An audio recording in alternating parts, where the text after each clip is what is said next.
Eh, Mohon maaf, tadi ada sedikit kendala teknis. Oke, kembali ke topik. Tadi aku sempat menyebut ada yang namanya biomolekul.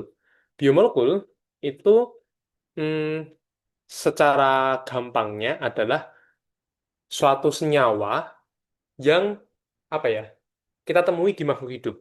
Contohnya karbohidrat, kemudian protein, kemudian lipid. Itu adalah contoh-contoh makromolekul yang atau bukan makromolekul, sorry.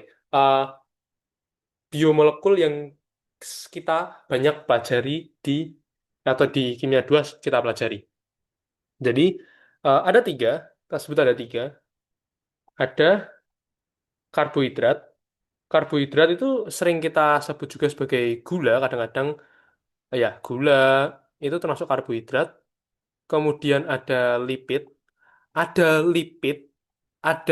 kita kadang-kadang ada yang nyebutnya fat, ada yang menyebutnya wax. Itu dua hal yang mirip tapi beda. Ada lipid dan ada juga protein.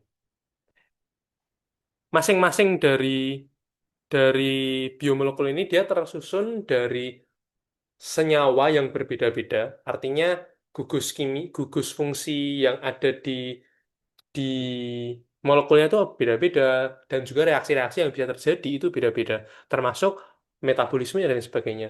Cuman jujur untuk metabolisme dan sebagainya aku kurang bisa menjelaskan banyak tentang itu. Aku kurang menguasai. Nah, kita ambil satu contoh di soal ini, yakni adalah lipid, struktur kimia lipid yang di oh, wait.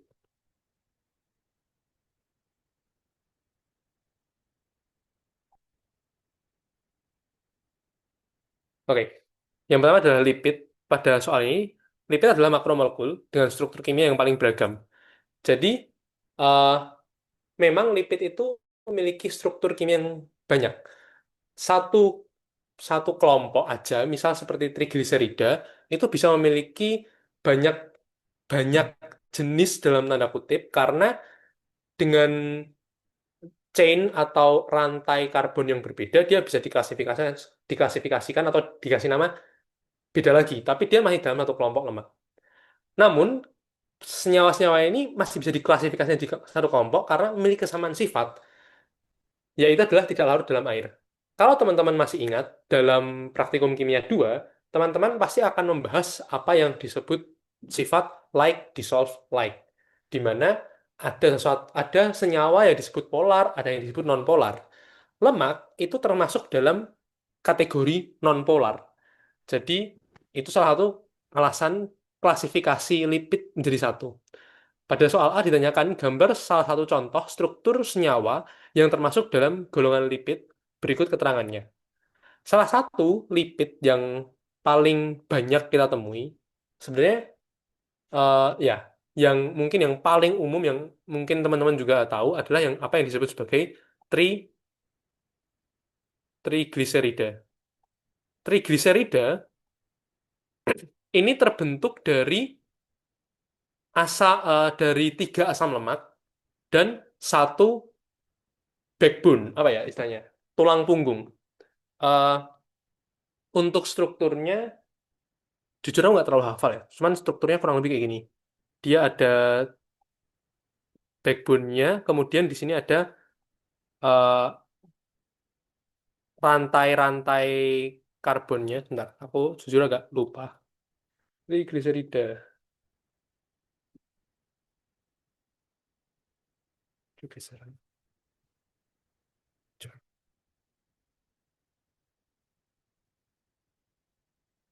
Mungkin akan lebih gampang kalau aku ya aja daripada digambar.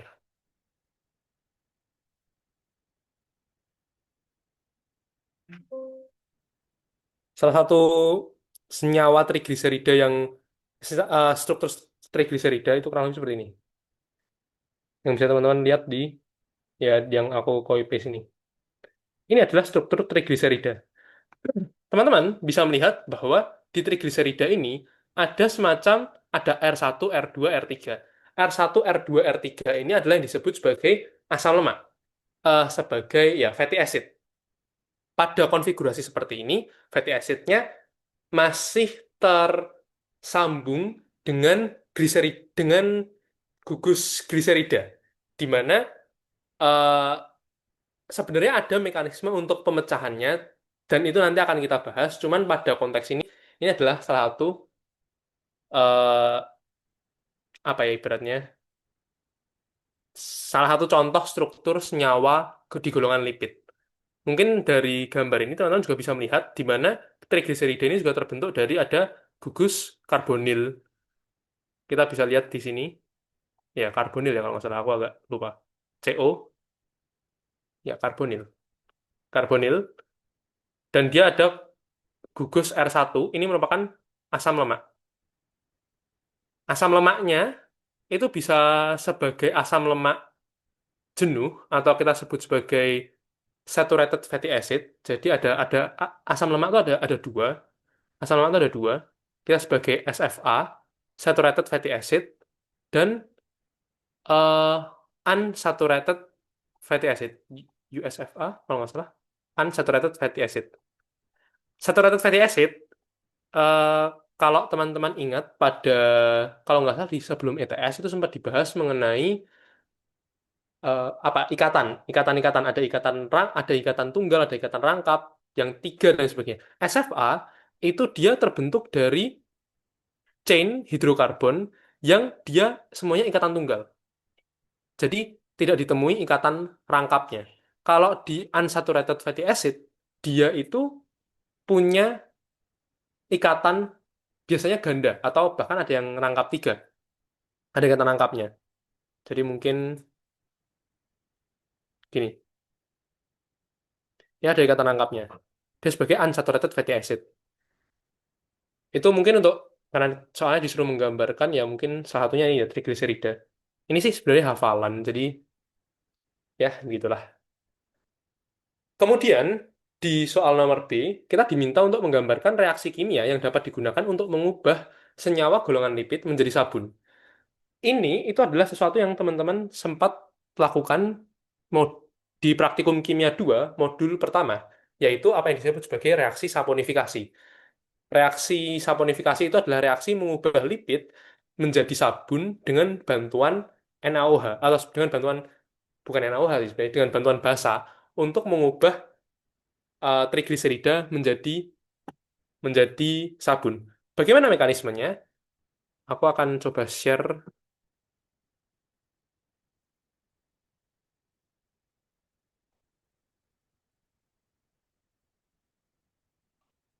Hmm,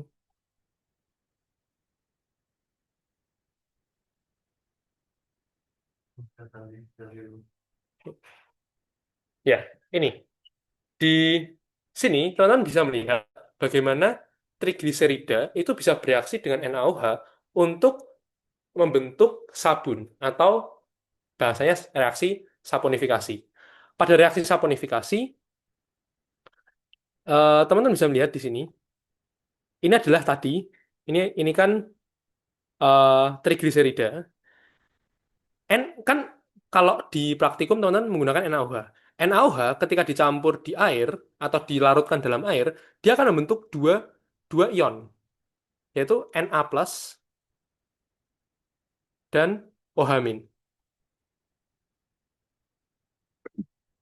Ketika OH- bertemu dengan trigliserida, OH- akan menyerang, ya bahasanya menyerang gugus karbonil di tengah-tengah ini. Dia kalau nggak salah ini termasuk di gugus gliseridanya. Kalau nggak salah ya, nggak salah ini gugus gliseridanya, dia akan diserang oleh OH- pada bagian karbonnya. Apa hasilnya? Hasilnya adalah dia membentuk apa yang disebut tetahedral intermediate. Tetahedral intermediate ini adalah eh, struktur senyawa kimia. Intermediate itu artinya sementara atau perantara. Struktur perantara, tetahedral itu dia 4, yakni C akan berikatan dengan OH. Ini adalah hasil dari reaksinya ini. OH- ketika menyerang, dia akan berikatan di sini. Padahal, kalau teman-teman ingat, elektron valensinya karbon itu hanya 4. bukan 5 atau 6, hanya 4. Ibaratnya karbon itu hanya punya 4 tangan. Sedangkan ketika dia membentuk gugus karbonil di sini, eh, ketika dia membentuk gugus karbonil di sini, dia itu harus membuat ikatan rangkap dengan O-nya. Ketika satu tangannya itu diambil oleh OH, tangannya yang ada di O, yang awalnya rangkap, dia akan terpecah. Sehingga O-nya di sini dia menjadi bermuatan omin. Sesuatu yang bermuatan, terutama dalam suatu senyawa struktur kimia seperti ini, dia cenderung bersifat tidak stabil. Karena reaksi kimia itu kan pada dasarnya mencari kestabilan ya. Ketika ada omin seperti ini, karbon akan berusaha untuk melepaskan apa mungkin bahasanya spesi lain sehingga dia bisa kembali membentuk ikatan nangkap dengan si O. Di sini dapat dilihat bahwa ada tanda panah ke OR ini, artinya omin ion ominnya di sini dia itu dalam tanda kutip menyerang menyerang ikatan dengan OR. Sehingga ikatan dengan OR ini dia jadi terputus. Dia jadi terputus.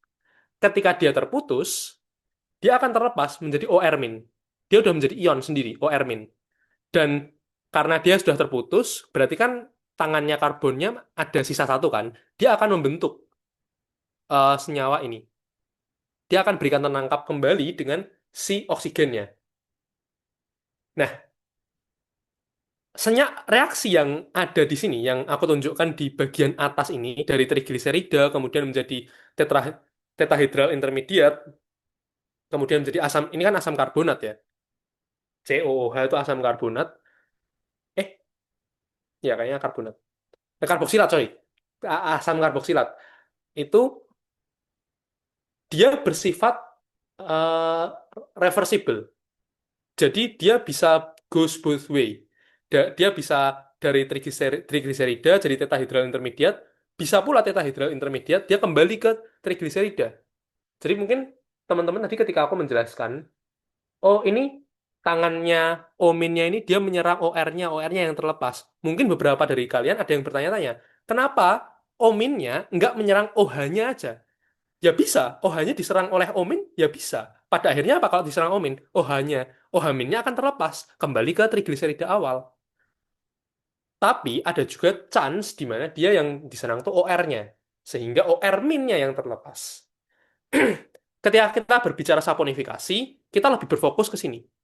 Ke reaksi di mana OR-minnya terlepas. Apa yang terjadi ketika OR-min terlepas? Ketika OR-min terlepas, OR-min ini akan hmm, apa ya bahasanya? Dia itu kan negatif. Kalau sesuatu yang negatif, dia itu akan berusaha menarik sesuatu yang positif, ya kan? Kalau magnet itu kan plus sama min, utara sama selatan. Muatan juga, kalau OR-nya ini bermuatan negatif, dia akan berusaha me- menarik H. Dia akan berusaha menarik sesuatu yang positif. Apa yang positif di sini? Yaitu adalah ion H di sini. H itu kan dia punya muatan positif, sehingga dia akan lebih tertarik untuk melepas ikatannya dengan O dan dia membentuk OHR atau HOR. Sekali lagi, di sini ketika hanya terlepas, O itu kan butuh tangannya dua, dia butuh tangan dua. Sehingga ketika dia butuh tangannya dua, sedangkan tangannya hanya ada satu, apa yang terjadi? Dia jadi nggak stabil, dia akan bermuatan negatif. Disinilah akan ada perannya Na+. Tadi aku di awal sempat bilang bahwa NaOH ketika dia terpecah jadi Na+ dan OH-. OH-nya dari tadi udah kita bahas kan, bagaimana OH- menyerang, kemudian memecah-mecah dan sebagainya. Bagaimana dengan Na+-nya? Na+ akan masuk di sini. Karena oksigen di sini bermuatan negatif, dia tidak stabil, dia akan menarik ion Na yang lebih stabil, yang memiliki plus apa muatan positif, sehingga dia muatannya jadi netral. Sehingga apa yang jadi hasilnya kalau dari kasus ini adalah sodium andekanoat dan gliserol. Sodium andekanoat ini Apakah hasilnya selalu itu? Enggak. Tergantung apa? Tergantung dengan ini, chain-nya yang ada di fatty acid-nya. Dan kalau dalam konteks ini, karena ini kebetulan aku ambil dari laporan praktikumku, aku pakai senyawa yang aku pakai waktu praktikum. Cuman kalau di dalam konteks nanti UAS, ya teman-teman sebut aja ini sabun. Jadi di sini jangan ditulis C1021 atau apa, sebut aja R. Ini R, R aksen wis, R aksen gitu. Gitu. Itu untuk reaksi saponifikasi.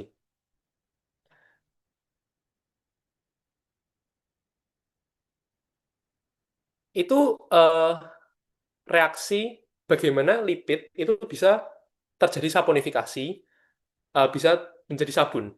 Lalu ada juga pertanyaan, jelaskan mekanisme sabun dan aplikasinya mengangkat kotoran. Jadi ada yang perlu teman-teman ketahui tentang sabun. Sabun itu dia memiliki dua kepala. Kita sebutnya sebagai, aduh aku agak lupa, cuman kurang lebih seperti ini. Dia tuh punya dua kepala. Kalau digambar tuh kurang lebih seperti ini.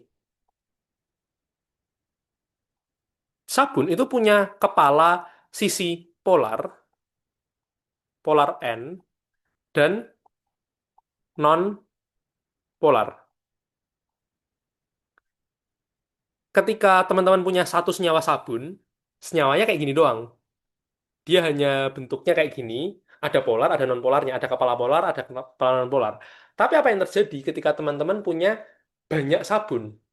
Ketika teman-teman memiliki banyak senyawa sabun, artinya nggak cuma satu aja, dia akan membentuk apa yang kita sebut sebagai struktur misel. Struktur misel itu adalah, hmm, wait, struktur misel. Struktur misel itu kalau digambarkan seperti ini. Ini adalah apa yang terbentuk ketika teman-teman punya banyak senyawa sabun. Kepala-kepala yang bulat-bulat ini kan kepalanya ya.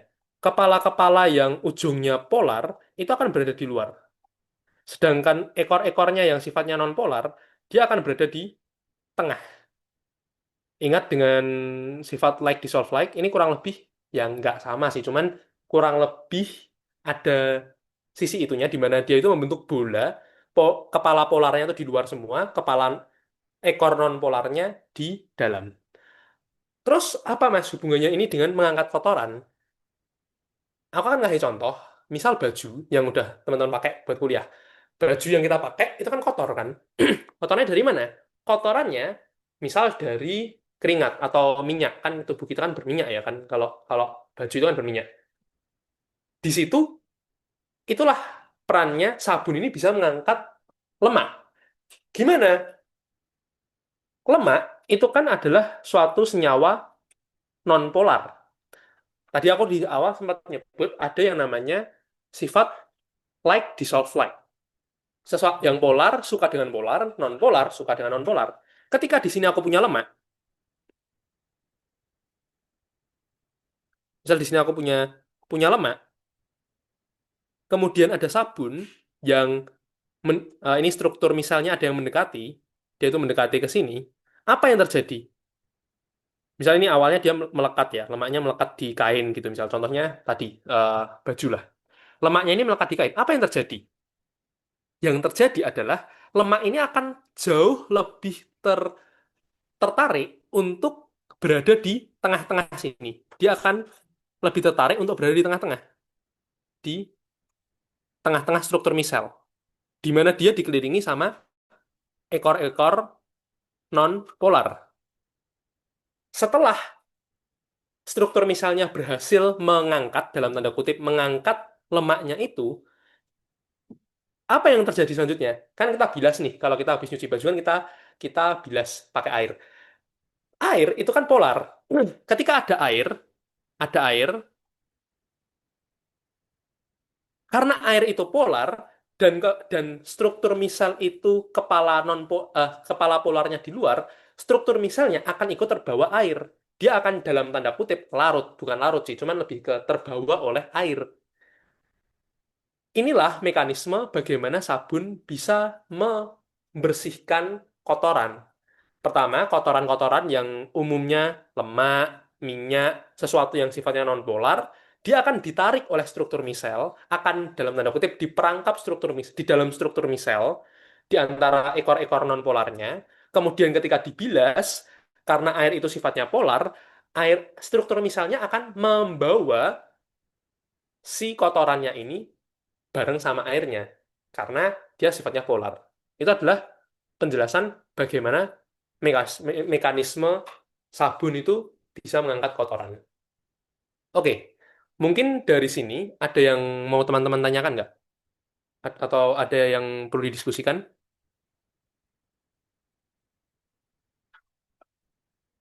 Belum, Mas. Oke, ini ada pertanyaan. Apakah untuk Oke, untuk sifat koloid asosiasi? Hmm, jujur aku nggak terlalu familiar dengan sifat koloid asosiasi. Jadi aku kurang tahu ya. Hmm, sebentar. Karena aku Google dulu sebentar. Apa itu sifat koloid asosiasi?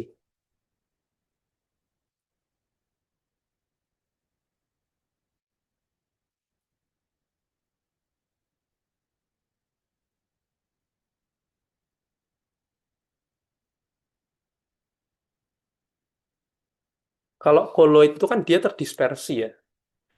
Mungkin bisa dikaitkan. Jujur aku nggak bisa menjawab karena aku kurang familiar dengan sifat koloid asosiasi ini. Cuman kalau dari yang aku pahami, koloid itu kan dia ketika zat yang tidak terlarutkan, dia tidak larut, dia kan membentuk semacam apa ya, titik-titik yang terdispersi gitu kan. Mungkin bisa dikaitkan dengan itu. Karena setauku itu juga kalau nggak salah cara kerjanya sabun kan, dia mengangkat, dia nggak benar-benar mendissolve si lemaknya itu, tapi dia apa ya, mengemulsifikasi si lemaknya. Apakah itu jadi koloid? I don't know. Aku kurang bisa menjawab. Mungkin itu yang bisa aku tambahkan. Ada pertanyaan lain dari teman-teman?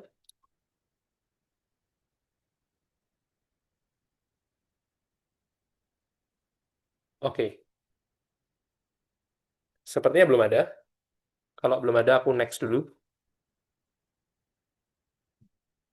Oke, kita next ke soal nomor 2 tentang metabolisme protein. Menunjukkan berbagai proses biokimia yang bertanggung jawab untuk sintesis protein dan asam amino, serta pemecahan protein dan oleh proses katabolisme. Jelaskan struktur-struktur protein yang Anda ketahui. Berikut penjelasan terkait proses pembentukannya, dan mengapa struktur protein itu penting untuk diketahui. Oke, yang pertama aku disclaimer dulu untuk soal nomor A ini aku kurang ngerti. Jadi aku sudah sempat disclaimer di awal, aku kurang bisa kalau masalah biomolekul. Jadi aku minta maaf kalau misalnya nggak bisa terlalu menjawab. Cuman eh, kalau dari yang aku pahami, selain ini mungkin aku kurang tahu ya arah soalnya ini apakah proses pembentukannya ini dia merujuk pada proses pembentukan secara di biologisnya kayak duplikasi mRNA dan lain sebagainya, atau dia merujuk pada eh, formation dari si substance-nya apa, compound-nya. Kalau formasi dari substance-nya itu kurang lebih gini. Jadi yang kita tahu sebagai protein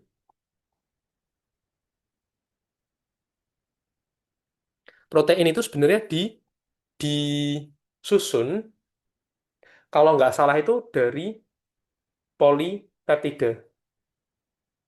Polipeptida. Setiap kali teman-teman melihat kata poli itu artinya banyak. Polimer artinya banyak, eh, apa, rantai yang banyak, yang panjang. Polipeptida artinya peptida yang banyak, rantai peptida. Nah, polipeptida ini dia sebelum polipeptida kan kumpulan peptida ya. Dia itu disusun oleh molekul-molekul satuan yang disebut sebagai peptida. Sedangkan peptida ini, dia disusun dari beberapa asam amino. Dia itu sebenarnya kumpulan kumpulan asam amino. Kalau nggak salah, urutannya seperti ini. Eh, kalau ada yang, kalau salah tolong dikoreksi. Kumpulan asam amino. Kalau dari segi formasi kimianya, yang aku tahu ini. eh, ada satu rules di pembentukan protein, yaitu, aku lupa rulesnya, kata-katanya. Pokoknya, eh, all or nothing atau apa ya? Apa? All or none, all or none atau apa ya? Sebentar, aku cek dulu di catatan.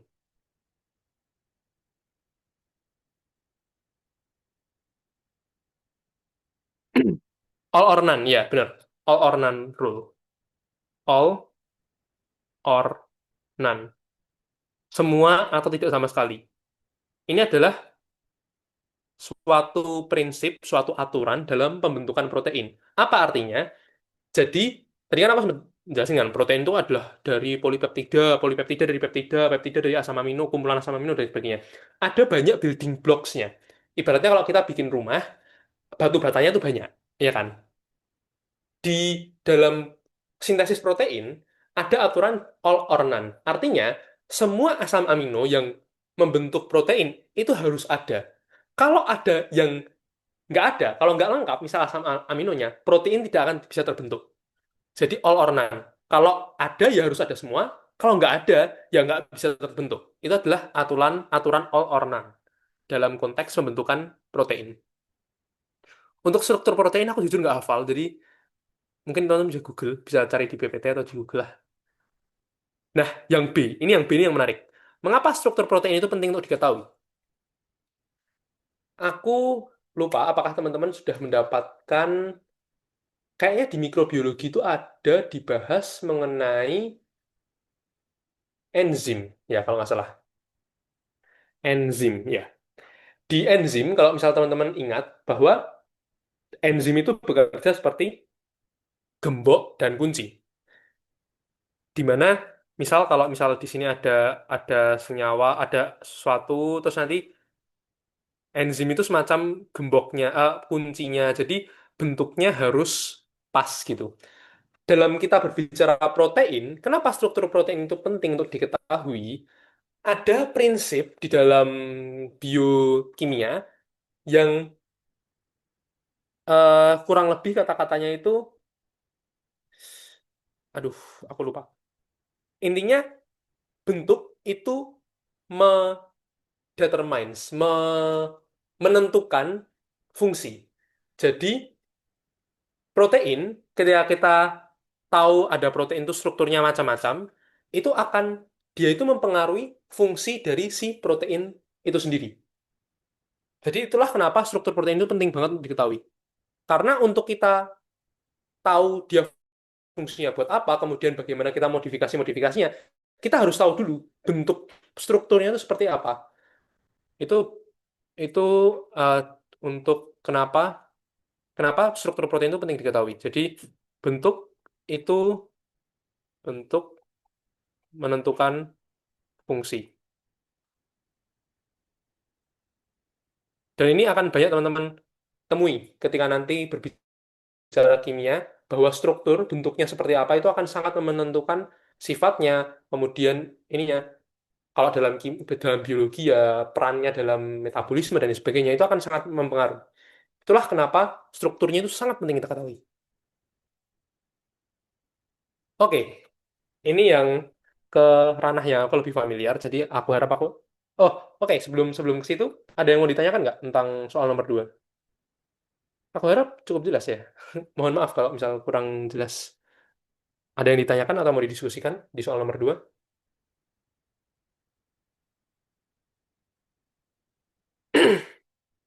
Oke, karena sepertinya belum ada, kita next dulu. Oke, di sini kita akan berbicara tentang POPS atau Persistent Organic Pollutants. Sebelum sebelum kita masuk ke materi POPS atau materi polutan, kita akan kita harus tahu dulu ini hal yang penting karena bisa jadi keluar di UAS nanti. S POPS itu kan persisten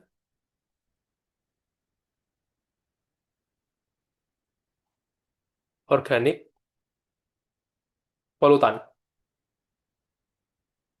Kita akan breakdown apa definisinya terlebih dahulu. Apa itu POPS? Di sini terdiri dari tiga kata. Persisten, organik, polutan. Apa itu persisten? Apa itu persisten? Persisten itu di kalau teman-teman tahu orang yang persisten itu kan orang yang pantang menyerah atau mungkin kita bisa kata-katanya seperti itu. Persisten dalam konteks kita berbicara senyawa kimia adalah sesuatu yang stabil. Dia bisa dibilang sebagai sesuatu yang sangat-sangat stabil. Kenapa dia bisa bilang sesuatu yang sangat stabil?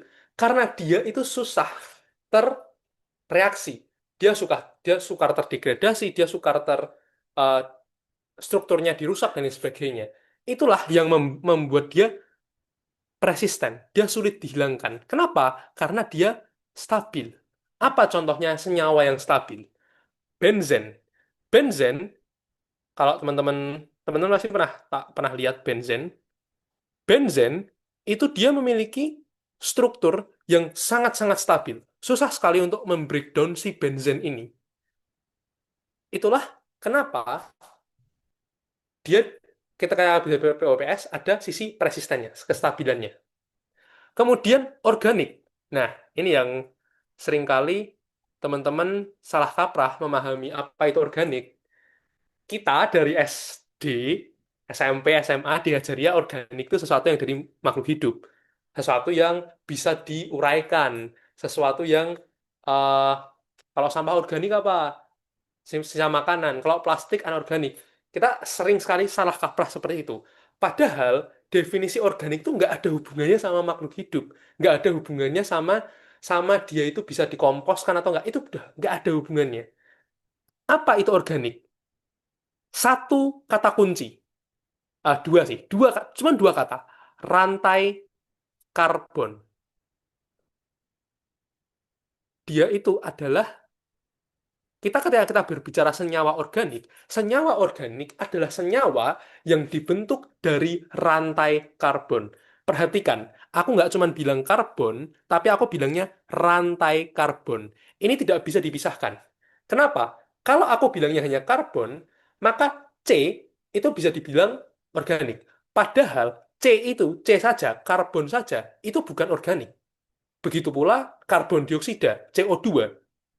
CO2 atau karbon monoksida CO itu tidak CO2 C itu tidak atau bukan merupakan suatu senyawa organik.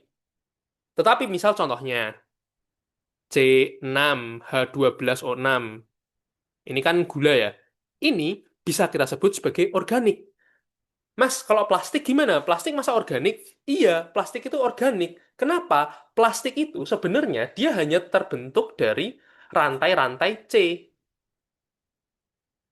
Dia itu rantai-rantai karbon. Itulah kenapa bisa disebut sebagai organik plastik itu. Jadi ketika besok ada pertanyaan apa itu organik, teman-teman jangan sampai salah kaprah bahwa organik itu senyawa dari makhluk hidup. Jangan sampai salah ya. Karena ini hal yang sangat simpel sekali, organik. Lalu ketika kita berbicara ada kata terakhir, polutan. Apa itu polutan? Polutan berkaitan dengan kata polusi. Polusi atau pencemaran.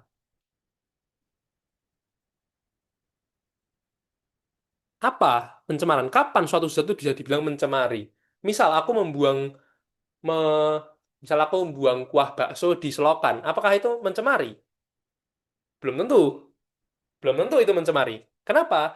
Ketika kita berbicara pencemaran, ada sesuatu yang namanya baku mutu. Ini adalah prinsip yang harus teman-teman Inilah kenapa sebenarnya aku mau menekankan di teori. Karena ini adalah sesuatu yang akan teman-teman bawa sampai nanti semester-semester atas.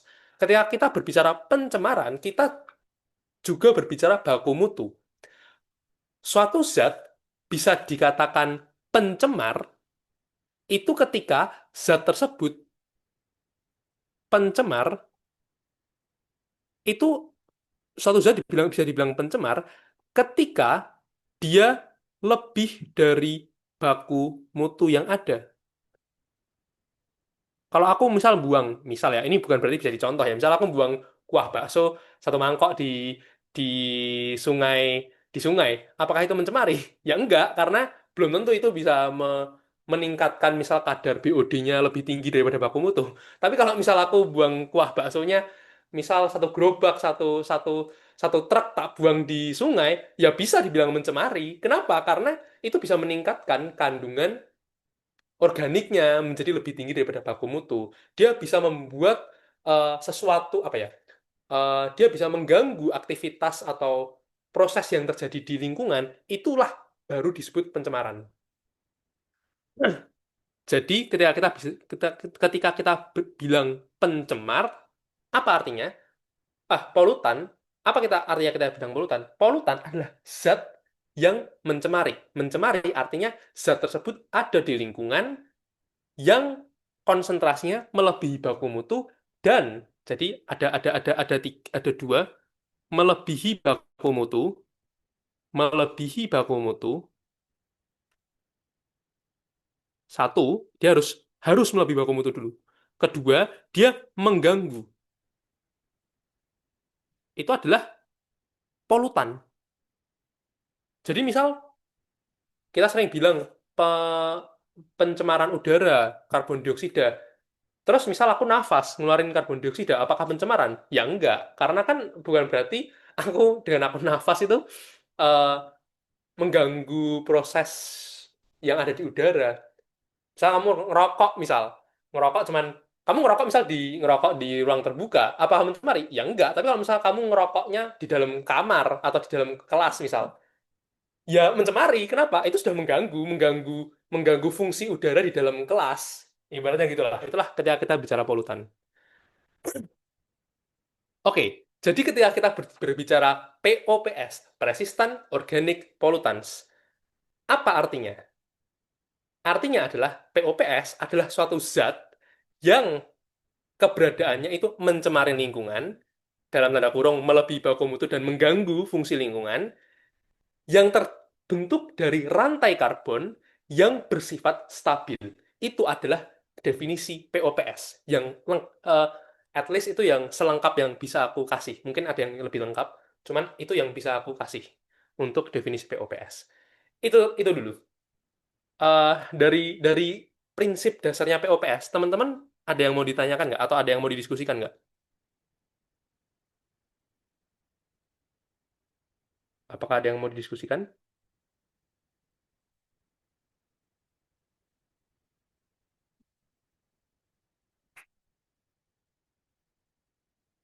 Ini menjadi suatu hal yang sangat penting karena ketika kita nanti berbicara selanjutnya, kita harus ngerti dulu POPS itu apa, POPS itu seperti apa. POPS itu ada listnya, nggak? Aku lupa 9 atau 13 ya, aku lupa. POPS itu ada listnya dan ini diatur bla bla bla bla bla bla, apa apa apa. Aku jujur nggak ingat. Kalau nggak salah DDT itu termasuk. Terus apa lagi ya? Aku jujur nggak terlalu ingat. Oke, itu mengenai POPS. Kemudian ketika kita bicara pencemar, tadi kan aku sempat ngomong persisten, aku ngomong itu mengganggu. Mengganggu berarti bisa jadi toksik dan sebagainya. Ada sifat-sifat yang mendetermine hal tersebut. Kita sebutnya sebagai atau kita bisa bilangnya sebagai karakteristik lah. Eh, Sebentar.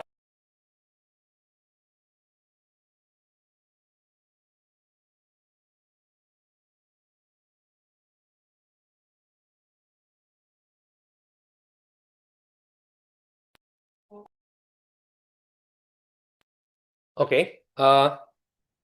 Ketika kita Tadi sampai mana ya? Aku lupa.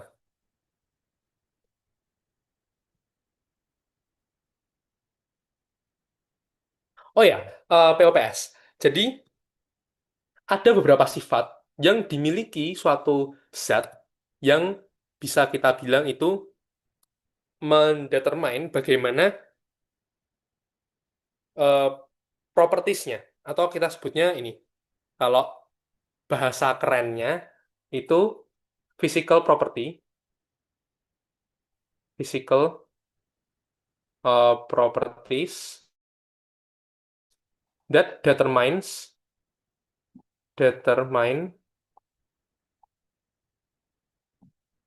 apa ya, chemical fate.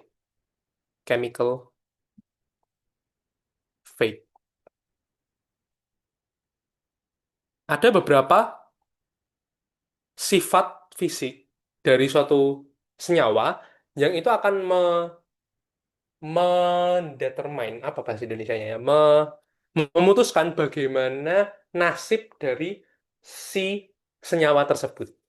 Ada beberapa yang cukup penting yang perlu teman-teman ketahui.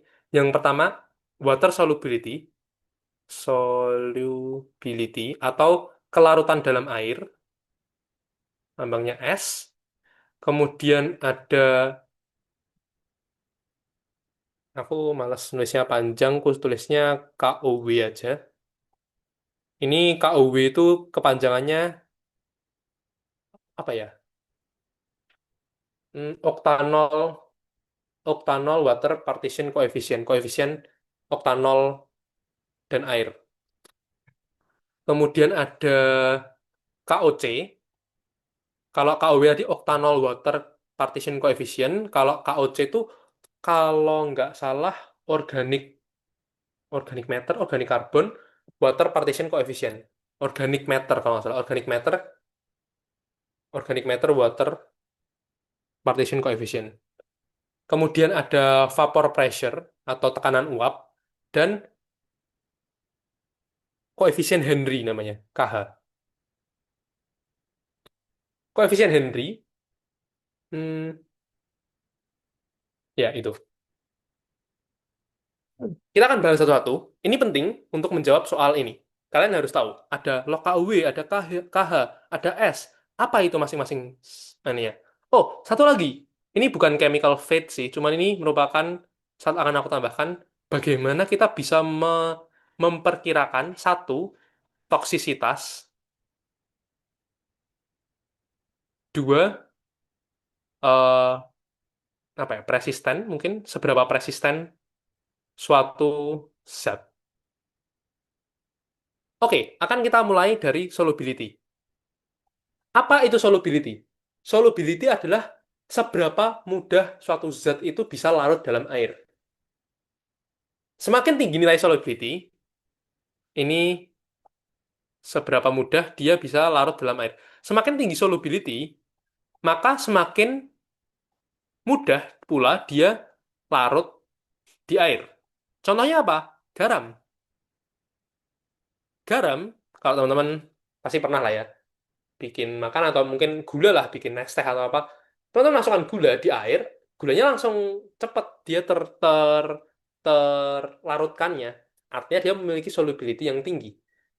Solubility yang tinggi, kalau solubility-nya rendah gimana? Ya berarti kebalikannya, kalau dia akan lebih sulit, akan lebih sukar untuk larut di air. Nah, ada satu konsep yang sangat penting untuk teman-teman ketahui. Bukan konsep sih, sifat lebih tepatnya. Ada sifat, technically ada 4 sifat. Eh, hmm, dua cuman bisa dibuat jadi 4 sifat. Yang pertama, kalau berhubungan dengan air, kita akan menyebutnya sebagai hidrofobik. Apa itu hidrofobik? Fobik itu artinya takut. Fobia kan, fobik takut. Hidrofobik artinya dia takut dengan air atau dia tidak tidak suka air kata-katanya. Kalau ada yang tidak suka air, maka ada sifat lainnya yang suka dengan air. Apa namanya? Hidrofilik. Sifat hidrofilik itu kebalikannya dari hidrofobik. Kalau hidrofobik itu kita sebut sebagai takut, filik itu artinya suka. Hidrofilik itu suka dengan air. Artinya, contohnya tadi, gula. Gula itu apakah hidrofobik atau hidrofilik?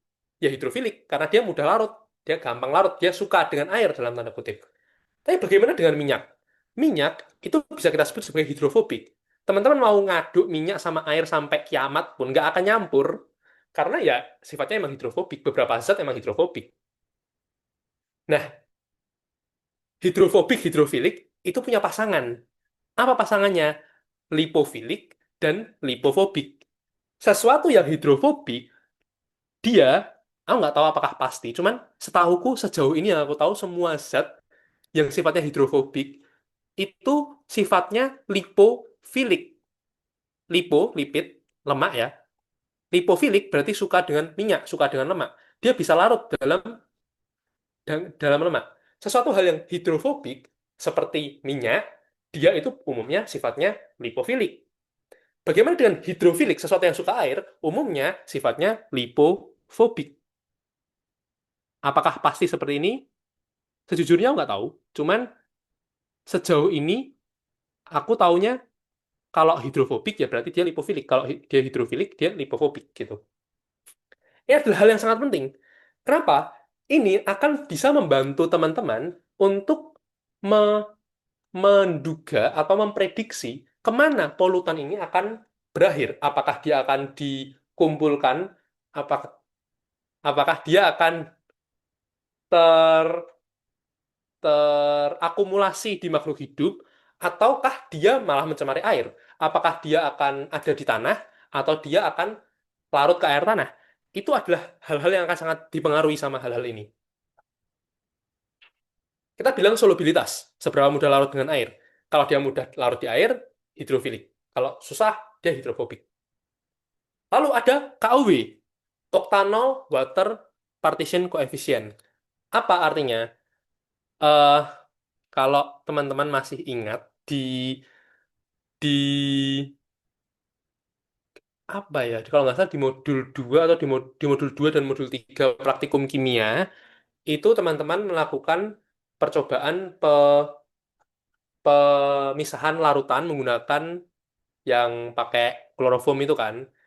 Nah, di situ teman-teman kalau kalau bikin laporannya benar, harusnya teman-teman membahas apa yang disebut sebagai koefisien partisi atau ya koefisien partisi. KOW itu menunjukkan rasio.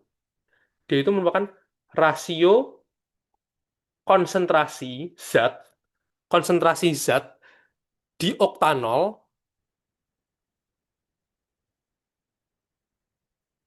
versus di air. Kenapa oktanol dan air? Basically ini mewakili lipofilik hidrofobik ini. Sesuatu yang larut di oktanol umumnya dia susah larut di air.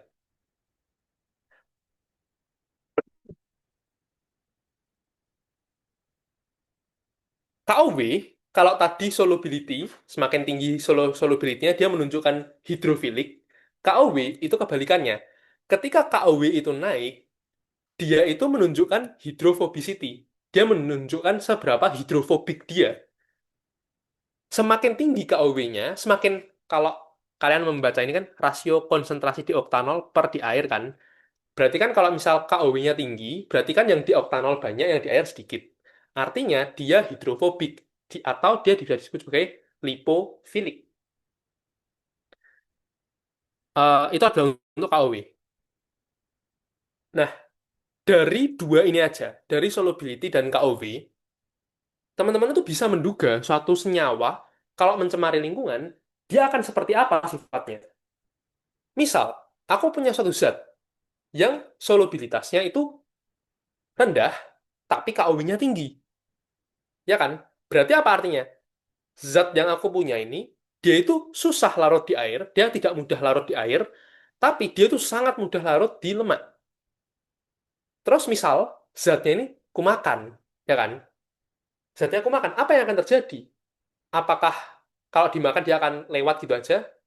Jawabannya enggak. Kenapa? Makhluk hidup, manusia, hewan, itu tuh banyak banyak lemaknya. Mau sekurus apapun tetap aja banyak lemaknya. Makhluk hidup banyak lemaknya. Jadi ketika ada suatu zat yang mudah larut di lemak masuk ke tubuh kita, ya dia akan larut di tubuh, dalam tanda kutip dia akan menempel, dia akan larut di tubuh kita. Dia nggak akan gampang terlepas. Jadi ketika zat kita tahu solubilitasnya rendah, tapi KOW-nya tinggi, kita bisa menduga kalau misal ini terlepas di lingkungan, yang terjadi adalah adanya akumulasi di makhluk hidup. Dia akan tertangkap di makhluk hidup. Gimana kalau kebalikannya? Solubilitasnya tinggi, tapi KOW-nya rendah. Artinya dia hidrofilik, tapi sangat, sangat hidrofilik dan sangat lipofobik. Mungkin, ini aku nggak bilang teman-teman bisa melakukan ini, cuman mungkin kalau misal teman-teman minum zatnya, nggak akan tertinggal di tubuh teman-teman. Kenapa? Ya udah ikut ikut terbuang di urin mungkin, karena kan dia larut di air kan, misal contohnya seperti itu. Dia itu menunjukkan hal-hal seperti ini. Aku harap dari contoh ini teman-teman bisa mendapatkan gambaran tentang kenapa properties ini sangat penting. Karena ini bisa membantu kita menduga, ini kemana sih senyawanya ini? KOC. KOC itu mirip dengan KOW, di mana kalau tadi kan rasio rasio konsentrasi di oktanol dan di air, kalau KOC itu konsentrasi di sebentar. Konsentrasi di sedimen organik, di organik bukan di oktanol lagi versus di air. Dua hal ini menunjukkan hidrofobik. Jadi kalau KOW KOC-nya tinggi, dia berarti hidrofobik. Dia lebih suka di lemak, dia lipofilik. Apa hubungannya? Terus apa hubungannya, Mas? Umumnya nilai KOW itu sama dengan eh ke balik. Nilai KOC harusnya.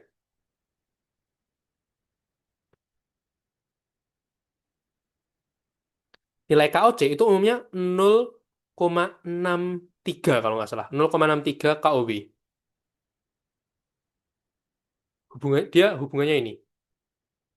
Ya kan, teman-teman bisa melihat dia linear, artinya semakin tinggi KOC, semakin tinggi KOB, semakin tinggi KOB, semakin tinggi KOC, dan seterusnya. Itu, bagaimana gunanya mirip dengan tadi lah ya. Oh, KOC itu lebih menunjukkan ini, karena dia sifatnya sedimen di organik atau sedimen organik. Contohnya ya, misal suatu zat, itu nilai KOC-nya tinggi, tapi solubilitasnya rendah. Mirip kayak tadi lah, KOC-nya tinggi, solubilitasnya rendah. Misal dia masuk di sungai, sungai itu kan di bawahnya ada banyak sedimennya, sedimennya banyak organiknya. Apa yang terjadi ketika senyawa organiknya ini masuk ke sungai? Mungkin dia tidak akan banyak terbawa oleh air malahan. Dia justru akan lebih prefer untuk settle di bawah. Dia akan terikat dengan sedimen-sedimen yang ada di bawah. Itu untuk KOC. Terus untuk vapor pressure itu tekanan uap. eh Tekanan uap itu menunjukkan apa ya sebenarnya? Aku agak bingung menjelaskan tekanan uap. Tekanan uap itu ya tekanan yang diberikan oleh suatu zat ketika dia menguap. Ibaratnya kayak gitulah. Dia itu eh ya lah bisa bisa dibilang gitu lah. Dia tekanan uap itu dia menunjukkan seberapa pengennya kan misal ada satu zat ini cair ya. Dia kan pengen menguap. Nah, ketika dia pengen menguap, dia kan memberikan tekanan kan. Nah, tekanan ini disebut sebagai vapor pressure. Ketika vapor pressure-nya tinggi, berarti tekanan untuk dia menguap kan tinggi. Artinya apa? Dia semakin pengen menguap. Itu artinya. Dan fungsinya apa vapor pressure itu? Ya, exactly that. Untuk mengetahui seberapa seberapa volatil sebutannya. Dia itu bisa menunjukkan seberapa volatil. Volatil itu apa? Volatil itu adalah menguap, mudah menguap. Zat volatil, zat yang mudah menguap. Tekanan uap itu ketika tekanan uapnya tinggi, artinya dia semakin mudah menguap. Cuman belum tentu ya. Jadi kita nggak bisa bilang tekanan uapnya tinggi berarti dia mudah menguap. Belum tentu. Tergantung dengan dia ini dipengaruhi oleh es juga, dipengaruhi sama solubilitas. Belum tentu kalau misal vapor pressure-nya tinggi, dia lebih gampang muat. Nah, dia dipengaruhi oleh solubilitas. Konstanta Henry dari Henry's Law, aku lupa. Apa ya? Henry's Law, hmm, agak lupa aku. Ini tuh menunjukkan hubungan, tadi kan aku bilang, seberapa tekanan uap ini kan menunjukkan seberapa volatil tapi dipengaruhi es kan. Nah, konstanta Henry itu menghubungkan keduanya. Jadi KH itu sama dengan vapor pressure per solubility. Jadi mungkin kalau teman-teman berbicara seberapa mudah menguap, seberapa volatil, konstanta Henry itu mungkin aku kurang bisa mengatakannya dengan pasti. Cuman mungkin dia akan lebih representatif. Ketika konstanta Henry-nya tinggi, artinya vapor pressure-nya tinggi, water solubility-nya rendah, sehingga dia mudah menguap. Ini seberapa volatil juga, menunjukkan seberapa volatil. Ini mirip dengan tadi, penerapannya gimana? Misal kita tahu suatu zat, itu volatilitasnya tinggi, konstanta Henry-nya tinggi. Lalu bagaimana kalau konstanta Henry-nya tinggi?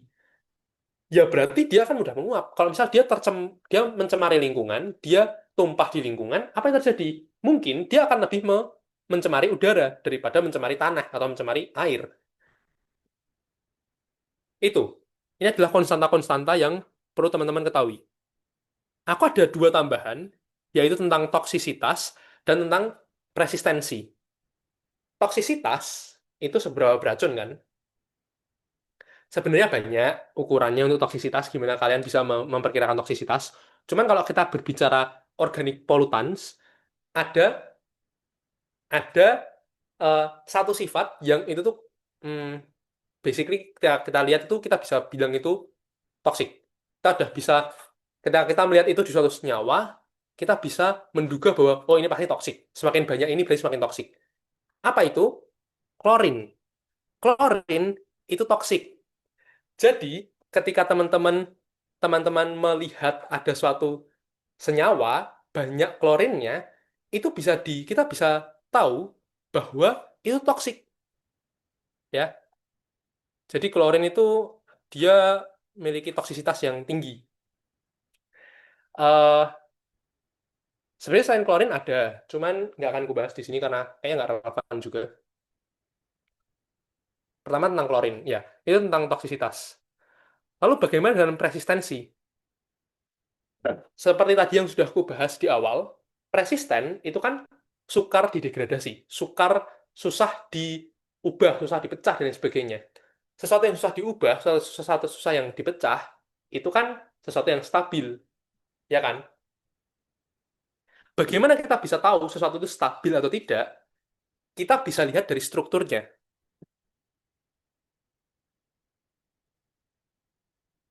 Semakin semakin dia jadi kalau misalnya suatu senyawa dia itu rantai karbonnya tersaturasi, artinya single bond semua, dia itu umumnya stabil, lebih stabil, lebih stabil daripada misal banyak double bondnya. Atau bahkan kalau misal ada yang triple bond gimana berarti? Misal gini misal eh, dia itu paling tidak stabil. Ini paling tidak stabil. Kalau yang ada double bondnya ini ya tengah-tengah lah. Lalu ada satu lagi yang bisa teman-teman lihat kalau kita berbicara resistensi, yaitu adalah ada aku lupa namanya. Kalau nggak salah namanya gugus aromatik. Gugus aromatik itu yang tadi aku sempat kasih contoh. Kalau misalnya ada benzen, ada cincin benzennya, dia itu dia itu ini sangat sangat stabil. Dia itu sangat stabil. Jadi ketika lihat suatu senyawa banyak cincin benzennya ya dia sangat stabil. Oke, cukup banyak pembahasannya di sini. Kenapa harus banyak kayak gini? Karena ini penting. Karena ini penting untuk teman-teman mengerjakan soal-soal. Nah, kita akan langsung coba coba contoh soalnya. Di sini di ada tiga senyawa.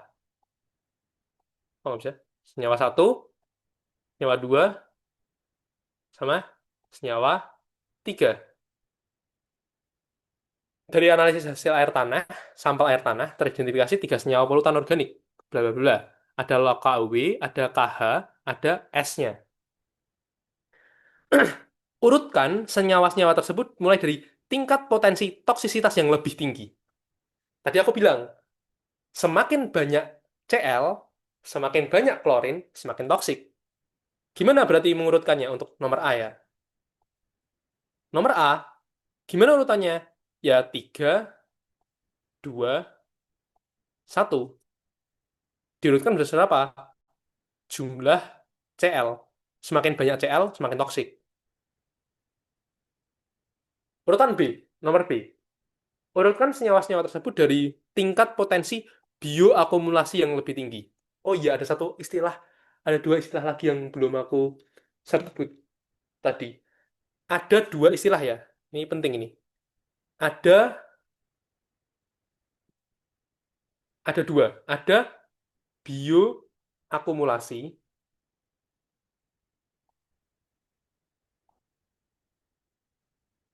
dan ada biomagnifikasi. Kedua hal ini berhubungan tapi tidak sama. Bioakumulasi itu adalah dia itu menunjukkan seberapa mudah dalam tanda kutip dia itu terakumulasi terakumulasi di makhluk hidup. Gimana maksudnya? Eh, misal ini ada ikan. Gimana cara gambar ikan? Jelek banget anjir ikannya. Bentar.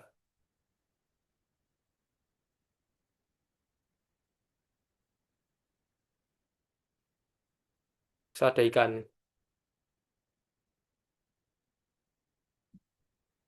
Ikan ini makan eh,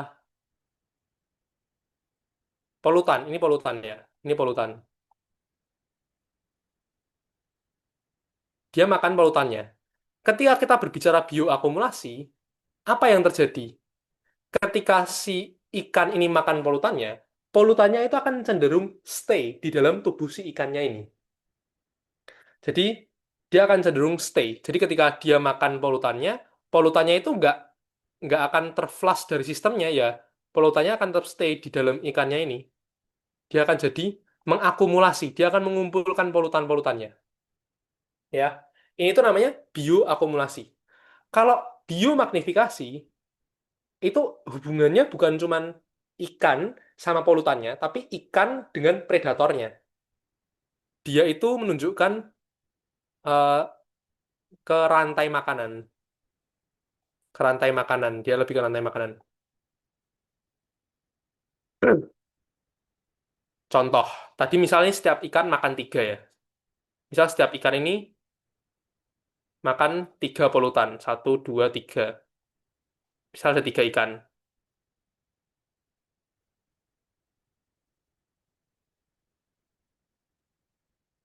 Satu, dua, tiga. Enggak, setiap ikan ini makan tiga, tiga ini. Tiga polutan.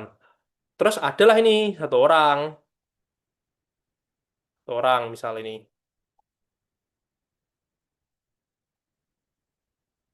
Katakanlah namanya Samuel gitu ya. Dia ini, orang ini makan tiga ikan. Yang masing-masing ikannya itu ada tiga polutan. Ya apa yang terjadi? Di dalam orang ini akan ada 9 polutan dong. Jadi si Samuel ini akan nggak hanya mengakumulasi, tapi polutannya akan termagnifikasi. Jumlahnya akan semakin banyak. Dari yang awalnya per ikan itu ada tiga, sekarang di Samuel ada 9 gitu. Jadi ini namanya biomagnifikasi. Itu contohnya biomagnifikasi. Kata-katanya bisa dibuat sendirilah. Nah, ketika kita berbicara bioakumulasi, berarti kan seberapa besar chance dia itu, chance untuk si senyawanya ini akan stay di dalam tubuh makhluk hidup ya. Tadi aku sempat bilang makhluk hidup itu terdiri,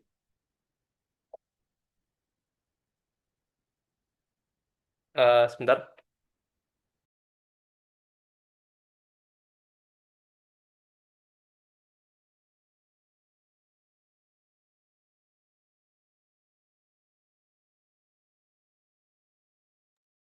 Sorry. Jadi tadi sampai mana? Oh ya, bioakumulasi tadi aku sempat bilang bahwa di makhluk hidup itu banyak lemaknya. Kalau kita mau banyak terakumulasi di makhluk hidup, apa yang terjadi? Ya berarti senyawanya ini harus suka dengan lemak, lipofilik. Lipofilik tadi ditunjukkan oleh apa? KUW kan? Dia ditunjukkan oleh KUW. Nah, kalau kita mau tahu yang bioakumulasinya paling tinggi yang mana, ya kita tinggal lihat mana yang nilai KOW-nya paling tinggi. Semakin tinggi nilai KOW, semakin lipofilik. Semakin lipofilik, semakin besar chance-nya dia untuk stay di dalam tubuh makhluk hidup. Ya, berarti kalau dalam konteks ini, dari nilai KOW-nya ini ya, urutannya. Dari dekaklorobifenil, 2266 tetraklorobifenil, baru 2 klorobifenil. Urutannya berarti 321 lagi.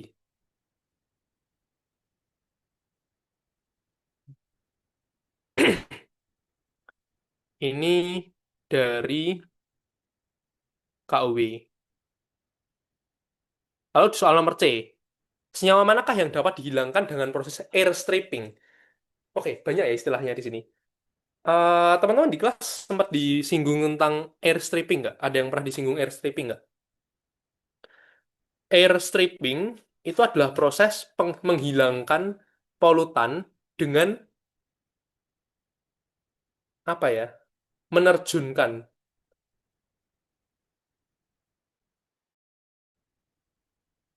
Ah, sebentar. Aduh, aku agak lupa. Air stripping tuh kalau nggak salah gini. Misalnya ada air, airnya ini dia mengandung limbah, terus dia sengaja diterjunkan. Supaya apa? Karena ketika dia diterjunkan, dia kan ada kontak dengan udara. Nah, harapannya polutannya itu akan terlepas dalam tanda kutip seperti menguap lah, karena dia ada banyak kontak dengan udara. Nah, ini tuh berhubungan dengan apa? Air stripping itu berhubungan dengan volatilitas. Seberapa volatil suatu zat. Tadi di penjelasan sebelumnya, volatilitas itu ditentukan oleh apa? KH kan? Tadi, mana? Di sini, ya.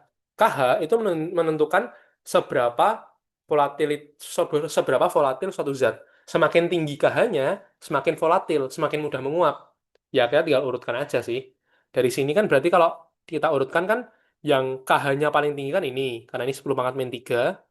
Kemudian, mana? Yang ini, 2266 tetraklorobifenil, baru dekaklorobifenil ya. Jadi urutannya dari itu. Sekarang jadi 1, 2, 3 urutannya. Dari KH. Salah ini D. Soal nomor D. Senyawa manakah yang berpotensi untuk dihilangkan dengan proses biodegradasi? Oke, kembali dengan definisinya persisten. Persisten itu sulit dihancurkan, sulit di didegradasi. Biodegradasi itu adalah proses degradasi oleh makhluk hidup, oleh biologis lah. Ketika kita berbicara degradasi, biodegradasi, biasanya biodegradasi ini bisa kita bilang lebih lemah daripada kata-kata degradasi secara kimia, misalnya pakai asam, itu lebih lemah. Jadi, kalau kita mau sesuatu hal itu gampang didegradasi, maka ya kita harus menduga bahwa ini tuh kalau gampang dibiodegradasi berarti harus tidak persisten kan? Kalau persisten kan susah. Ya, tadi persistensi ditentukan oleh apa? Bisa dari cincin, dari eh, apa? Bukan cincin, sorry, rantai karbon. Bisa juga dari strukturnya, misal kayak cincin benzen. Semakin banyak cincin benzennya, semakin semakin semakin sukar didegradasi. Kebetulan di sini, ini kan banyak ya. Apa? Ini cincin benzennya sama semua, sama-sama dua di sini. Kalau aku, ini aku nanti tolong dicek kembali. Cuman kalau dari aku ini urutannya satu, dua, tiga. Dari mana? Dilihat dari strukturnya.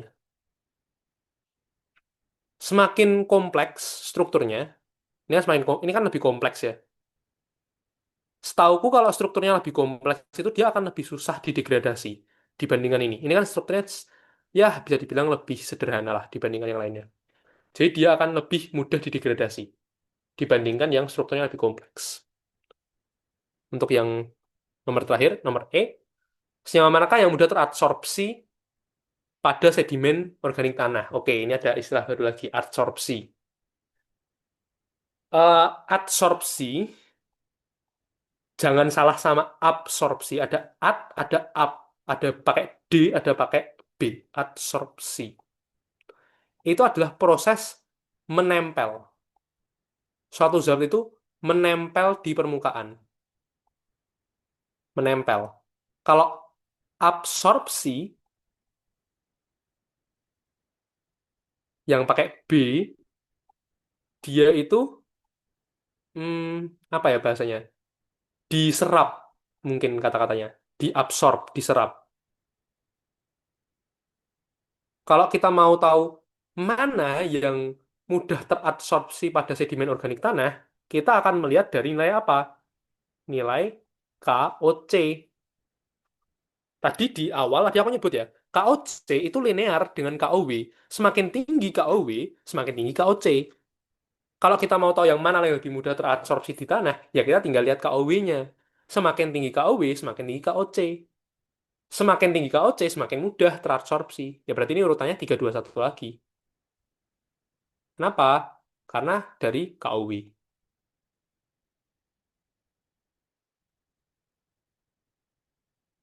Oke, dari soal nomor 3 dan juga penjelasan yang panjang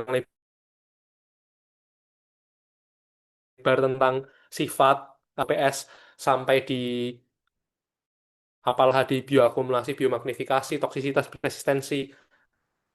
Teman-teman ada yang mau didiskusikan nggak? Ada yang mau ditanyakan nggak? Yang bingung? Adakah?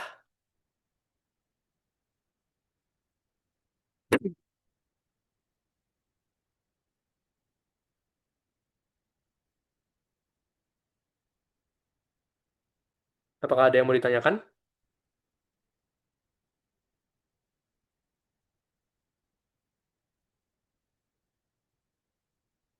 Oke, bedanya titik didih dengan titik lebur. Ah, beda.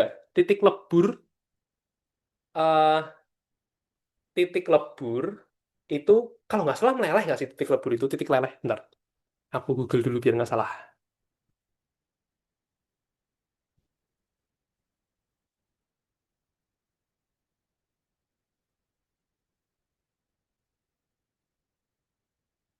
Iya, titik lebur dan titik leleh itu sama. Jadi titik lebur itu adalah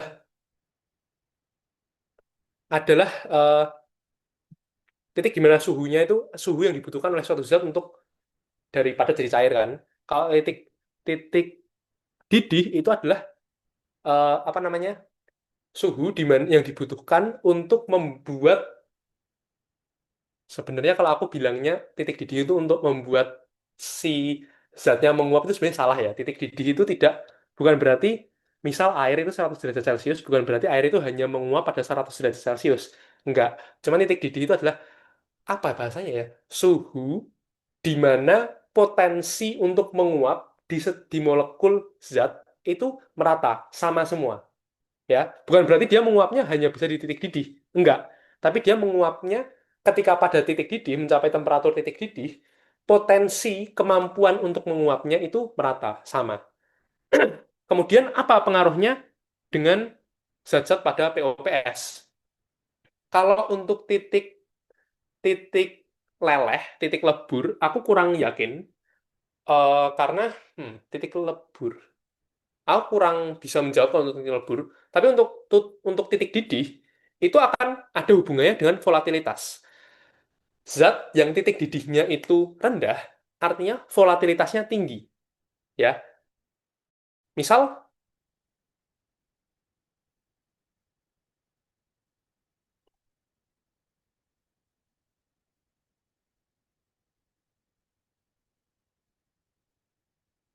misal eh, kalau titik titik didihnya tinggi, titik didihnya rendah, itu volatilitasnya tinggi. Jadi dia lebih mudah untuk menguap.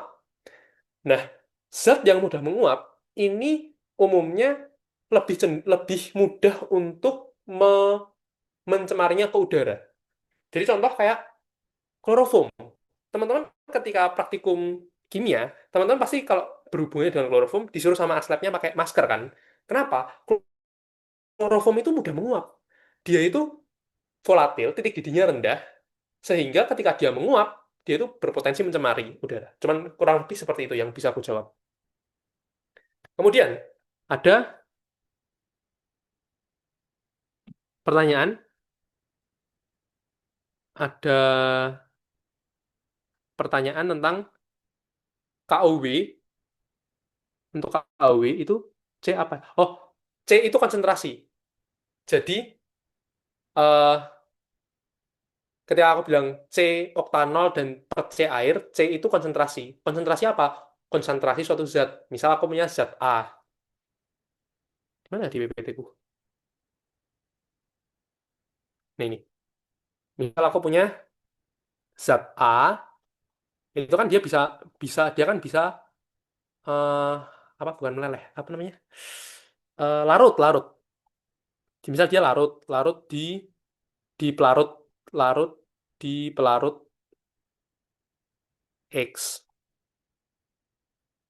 Nah, seberapa banyak dia larutnya di situ, konsentrasinya itu disebut sebagai konsentrasi. Itu kalau di kimia dilambangkan sebagai C, C besar kayaknya. C. C oktanol berarti konsentrasi di oktanol. C air berarti konsentrasi di air. Gitu. Oke, ada pertanyaan tentang air stripping. Wait, aku tak mengkonfirmasi dulu bener nggak air stripping yang gue maksud ini. Jujur aku takut salah ya, jadi biarkan aku cek dulu kalau salah. Takut salah. What is air stripping? Bener nggak? Ya, air stripping. Jadi gini, air stripping itu adalah suatu air stripping. Air stripping itu adalah suatu proses penanganan penanganan polutan di air biasanya. Jadi untuk menghilangkan senyawa volatil. Jadi itu dia adalah proses menghilangkan senyawa volatil di air. Dia ini menghilangkan senyawa volatil, menghilangkan volatil. Contohnya apa? Misal di air itu ada apa ya yang gampang? Aku nggak tahu kalau apakah bensin gitu bisa di air stripping. Cuman ya mungkin contohnya seperti itulah. Aku nggak tahu apakah pasti ya bensin itu bisa atau nggak. Cuman misal beberapa zat itu kan dia mudah menguap. Nah, dia itu dapat dihilangkan dengan cara air stripping. Gimana itu air stripping? Jadi untuk sistem air stripping itu biasanya ada bangunan, dia itu tinggi, semacam air terjun buatan lah. Dari atas itu tuh ada air yang mengandung zat-zatnya ini tadi, ada polutan-polutannya. Nah, airnya itu dialirkan, sengaja diterjunkan. Sengaja diterjunkan. Tujuannya apa diterjunkan? Teman-teman pernah ke air terjun nggak? Kalau teman-teman mengamati, air terjun itu kan nggak kayak air keran ya. Kalau air keran kan airnya ya wis ngalir gitu aja kan. Tapi kalau di air terjun kan airnya kan jadi kayak butiran-butiran kecil, ya kan? Dia nggak bener-bener kayak ngalir gitu aja. Dia kayak butiran-butiran kecil. Nah, ketika airnya itu seperti itu, jadi kalau misalnya kita zoom di sini, kita zoom di sini, airnya kan akan jatuh dalam bentuk butiran-butiran kayak gini. Nah, butiran-butiran ini kan mengandung sedikit-sedikit nih polutan-polutannya. Nah, karena karena polutannya itu volatil, mudah menguap, ketika dia ada di air yang airnya kecil-kecil kayak gini, dan dia itu banyak mengalami kontak dengan udara, dia kan banyak banyak kontak dengan udara nih di sekeliling-sekelilingnya. Yang terjadi adalah zat tersebut akan lebih mudah menguap. Jadi ketika dia jatuh, ketika misal dia di sini jatuh, polutannya udah menguap ke udara. Yang di air sini udah nggak ada, udah berkurang lah ini polutannya. Itu adalah proses air stripping. Apakah bisa dipahami?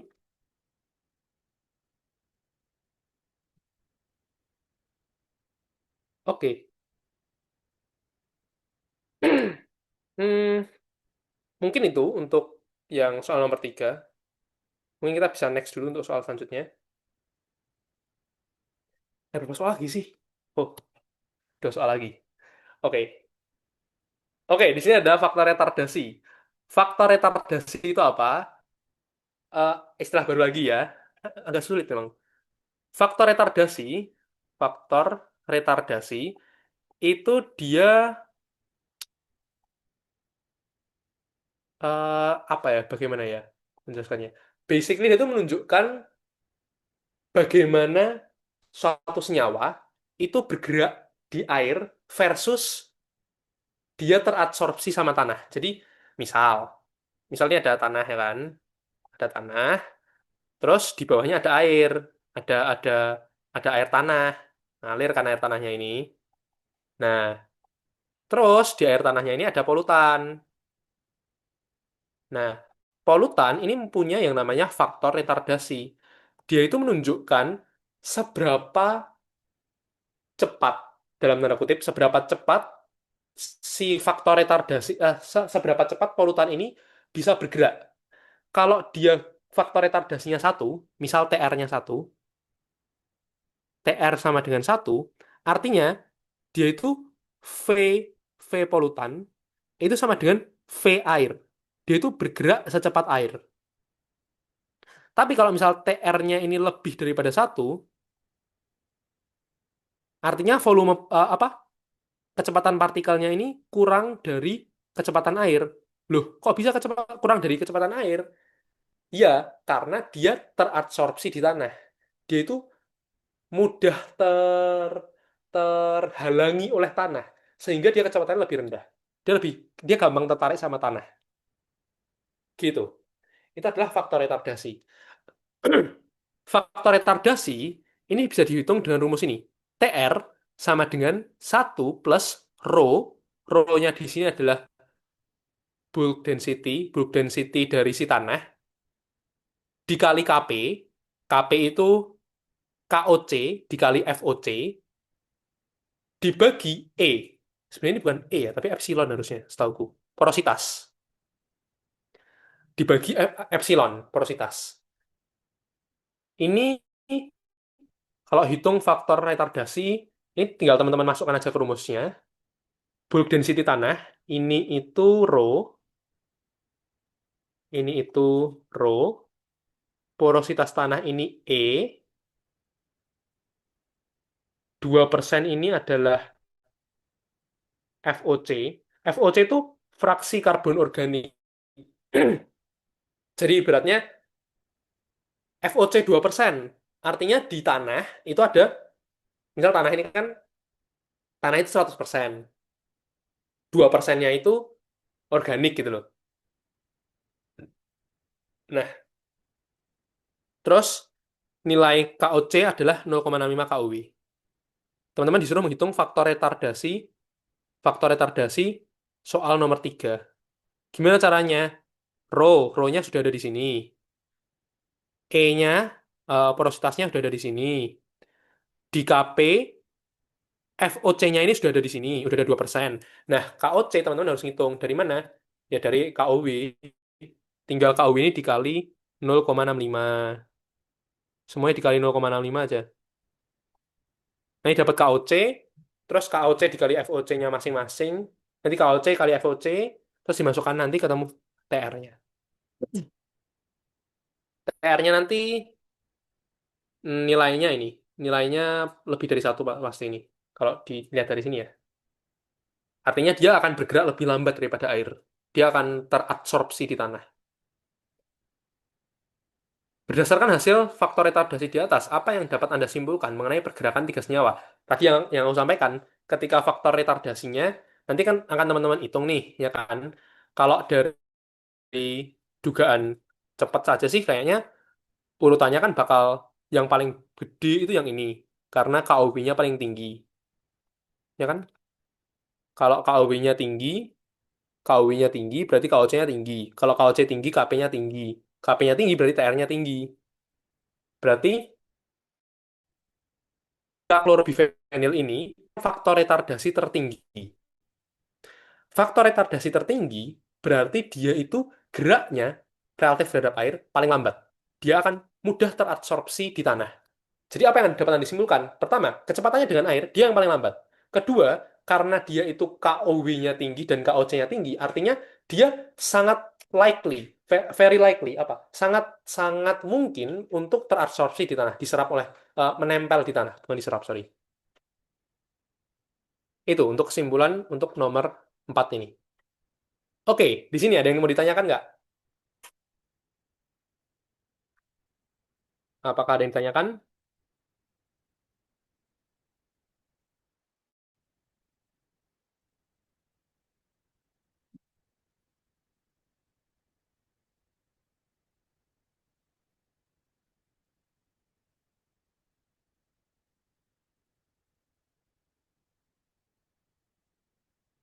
Sepertinya tidak ada. Ini tinggal masuk rumus sih. Kurasa nggak ada ya. Lanjut soal terakhir. Oke, ini soal, anjir ini baru lagi nih. Oke, ini adalah metode pengujian untuk senyawa polutan. Jadi ketika teman-teman tak, teman-teman misalnya punya sampel nih, teman-teman tahu sampel air, ada pencemar, terus teman-teman perlu tahu ada pencemarnya ada apa, konsentrasinya berapa, gimana cara kalian melakukannya? Salah satunya dengan analisis apa yang dilakukan di sini, yaitu dengan kromatografi. Ada banyak, ada kromatografi sendiri, ada gas kromatografi, ada liquid kromatografi. Gas kromatografi lagi itu ada yang namanya GCMS. Kalau liquid kromatografi itu ada yang namanya, ada yang LC, ada yang LCMS. Jadi itu beda-beda. Cuman kalau di sini cuman data kromatogram kan. Kalau kalau kayak gini sih kemungkinan kemungkinan ya, ini GC doang ini. GC atau LC.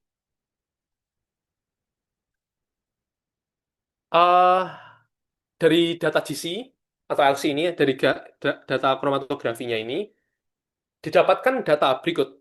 Ada adenosinnya, standar adenosin 100 ppm. Mana kursornya ini? Nah, ini punya luas area 30, berapa ini? 3.239.000 ini ya. Terus standar cordycepinnya ini 2.100. Nah, ini sampel X, dia punya luas area pada ini, pada puncak ini itu 3.200.000 sama 2.200.000. Kemudian dari sini teman-teman ditanya berapa estimasi konsentrasi masing-masing senyawa. Sebelumnya teman-teman dijelasin nggak cara? Oh ya, aku mau tanya dong. Teman-teman di sini di kelas dijelasin nggak cara kerjanya kromatografi itu gimana? Adakah yang dijelasin atau nggak dijelasin ya di kelas? Harusnya dijelasin sih. Dijelasin nggak di kelas? Tolong jawab dong.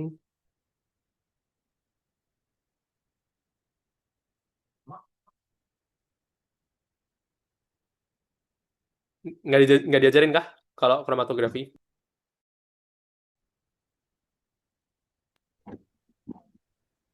Oke, kalau nggak diajarin, aku akan membahas sedikit kromatografi itu cara kerjanya gimana.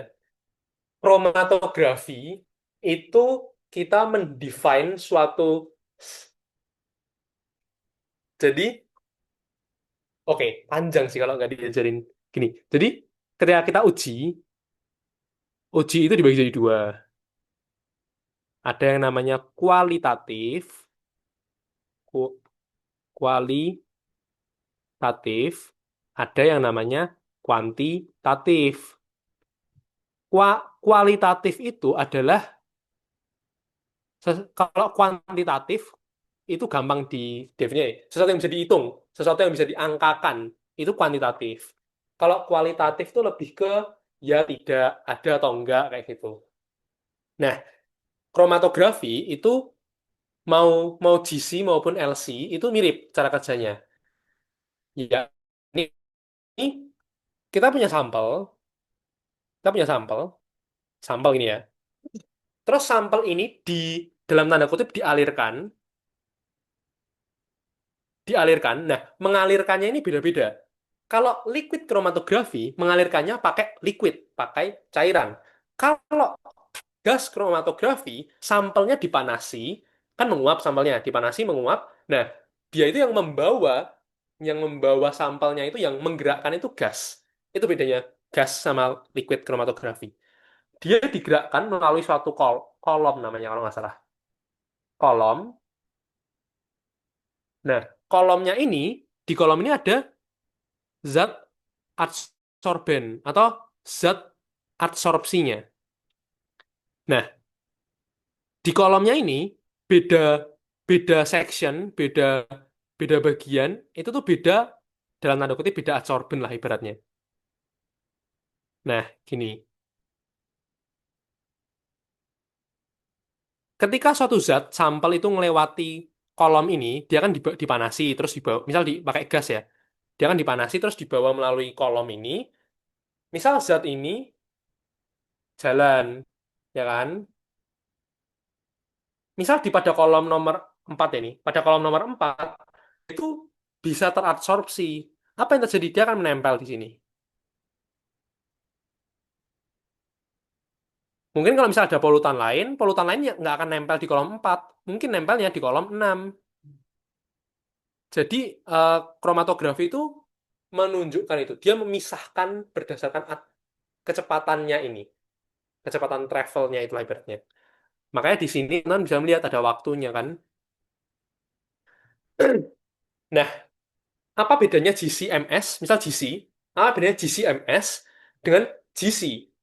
GC itu yang aku terangkan ini.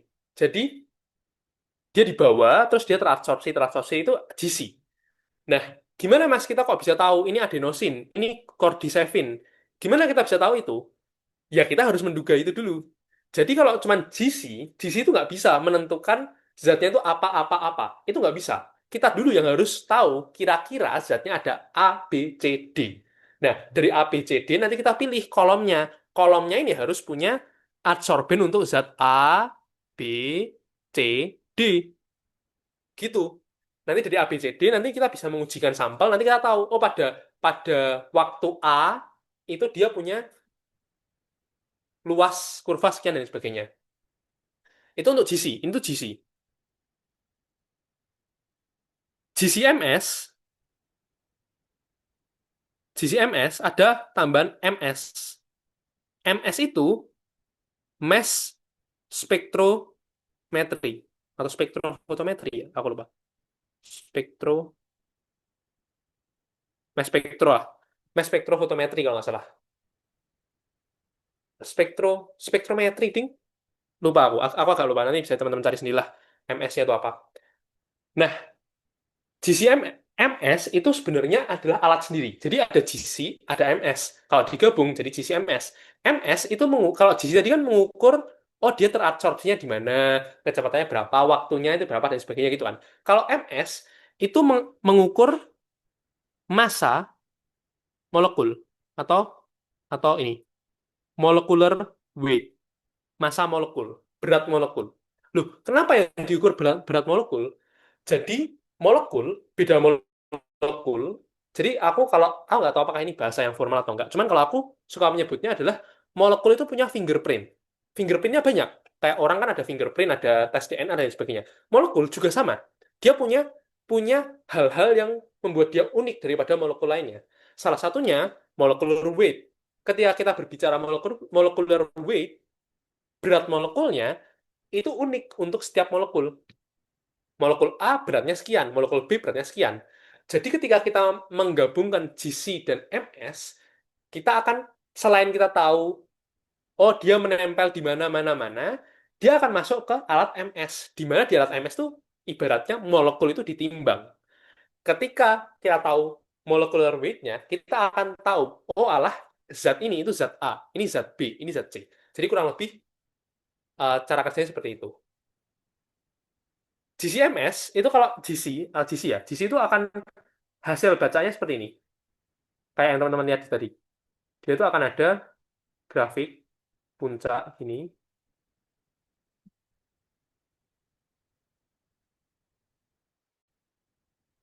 gini. Ini tuh ibaratnya kayak per kolom gitu loh.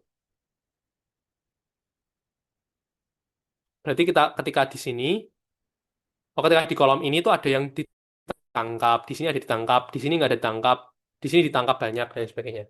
Nah, GC ini sebenarnya dia tuh untuk uji kualitatif. Dia untuk mengetahui, oh ada zat A, ada zat B, ada zat C gitu. Dia sebenarnya tidak untuk kuantitatif, tapi kita itu bisa mengestimasi, kita bisa memperkirakan berapa konsentrasinya melalui GC, melalui hasilnya. Gimana caranya? Caranya adalah kita menggunakan luas area. Jadi, teman-teman belajar kalkulus, ngitung luas area kurva itu ada gunanya ya sebenarnya. Jadi, di sini itu teman-teman menggunakan luas area di bawah kurvanya ini berapa? Nah, itu akan memberikan teman-teman estimasi seberapa banyak zat itu ada. Contohnya di sini. Teman-teman diminta untuk mengestimasi berapa senyawa adenosin dan cordycepin yang terkandung dalam sampel. Kita tahu sampel X ini pada menit ke-351 dia itu punya luas area 3.208 dan seterusnya ini. Pada larutan uji kita, standar kita, pada waktu yang sama, berarti di kolom yang sama, ada senyawa adenosin sebesar 3.239 ini. Berarti kita kan tahu bahwa sampel X ketika di menit 351 ini dia teradsorpsi, yang teradsorpsi itu akan adenosin. Nah, berapa konsentrasinya? C, C adenosin, AD gini ya, itu ditunjukkan oleh luas area. Gimana mas maksudnya luas area? Ya berarti kalau misalnya kita mau tahu adenosin di sampel, ya berarti tinggal luas area sampel 3.208.253 per luas total area untuk adenosin pada 100 ppm. 100 ppm-nya penting ya. Berarti di sini berarti 3.239.085 dikali 100 ppm. Loh, kenapa dikali 100 ppm? Karena luas area ini didapat ketika 100 ppm. Berarti kalau misalnya kita dapat luas area segini, kita di sini juga harus berapa? Harus dikalikan 100 ppm di sini. Harus dikali 100 ppm. Ini hasilnya berapa ya? Aku belum hitung. 3.208.253 dibagi 323.9085 dikali 100. 99,04 ppm. Kalau cordycepinnya gimana? CO-nya gimana? Ya wes sama. 225, 2106 per oh, salah.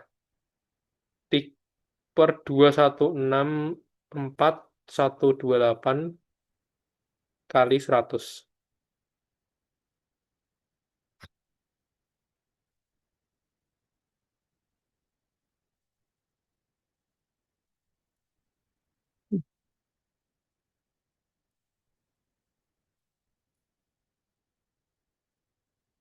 Sekitar 104. ada 104 ppm. Ini adalah untuk jawaban soal nomor A. Kita bisa memperkirakannya gitu. Dari mana? Dari luas areanya. Kemudian, nah ini tadi sempat aku jelaskan. Bagaimana cara mengidentifikasi jenis atau nama senyawa-senyawa lain yang terdeteksi pada kromatogram antara menit 1 ke menit 2,5. Menit 1 kan ini, sampai 2,5 di sini. Di sini kan ada puncak-puncak banyak kan? Itu kan sebenarnya menunjukkan zat-zat tertentu. Kita tahu ada zat X, Y, Z-nya di situ. Tapi kita nggak tahu itu apa. Gimana cara kita tahu itu zat apa?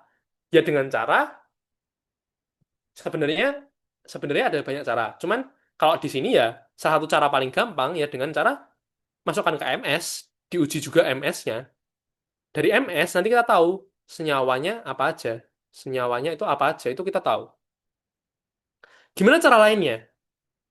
MS tuh mahal. GC-MS tuh mahal. Gimana cara lainnya? Kita juga bisa menduga.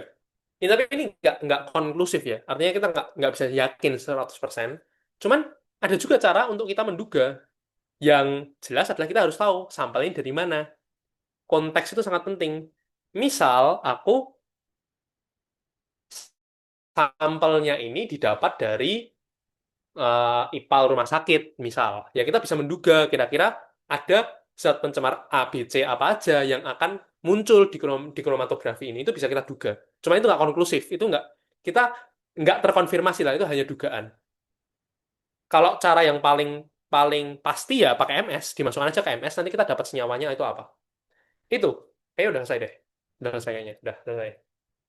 Oke, jadi itu untuk ininya. Oke, oh, ke stop share screen. Oke. Itu untuk eh, GCMS, GC atau pengujian-pengujian untuk polutan POPS. Oke, dari awal sampai sekarang, apakah dari teman-teman ada yang mau ditanyakan, ada yang didiskusikan?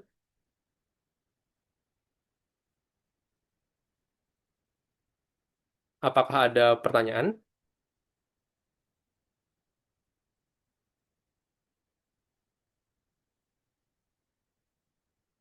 dari? Jadi aku harap teori-teori yang aku jelaskan tadi bisa teman-teman pahami dan itu sebenarnya penting untuk aku nggak tahu ya teman-teman dosennya itu siapa. Namanya siapa yang bikin soalnya itu aku nggak tahu. Cuman kalau beberapa dosen itu soalnya itu bukan soal-soal yang teori tapi lebih ke soal-soal analisis. Jadi teman-teman dikasih punya teori nih, teori tentang KOC, KOW, solubility, terus tentang toksisitas. Terus teman-teman disuruh disuruh mengira-ngira, menduga, menganalisis. Jadi ada banyak sekali soal-soal seperti itu dan teman-teman nggak bisa cuman latihan soal asal ngerjakan terus bisa enggak. Itu harus teman-teman paham dulu teorinya. Jadi aku harap teori yang tadi aku jelaskan bisa dipahami. Sebelum aku akhiri, apakah ada yang mau ditanyakan?